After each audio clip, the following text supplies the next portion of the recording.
Well, sometimes I'm a little clueless with like, I get in my policy brain and I'm like, oh, I'm very detached from it. And I talk about it as if it's like not affecting people's lives. And then I started to notice that the conversation, I was talking about Michelle Obama's initiatives to bring more attention to kids' eating habits and make fresh fruits and vegetables more accessible and, you know, get kids to exercise. And she's doing public service announcements. So it started with a talk about the First Lady and what was a priority for her. And then it turned to the connection between obesity and low income. And the kids were, you know, the whole classroom climate sort of changed very briefly as it became personal. Like I could see in some people's faces it became kind of personal. And it was good in one sense because it generated a lot of great discussion. But on another sense, you know, it really brought it home for a lot of people. It was like seeing this realization on kids' faces that they're overweight and they're struggling with their weight and their exercise.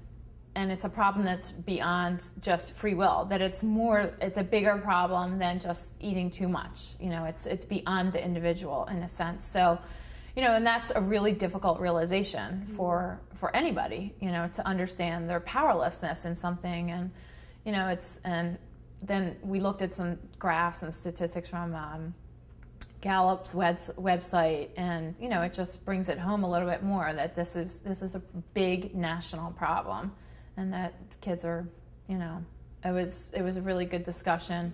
Yeah. They talked about just not being able to have time to cook or know how to cook or have access, you know, frequent access to fresh food.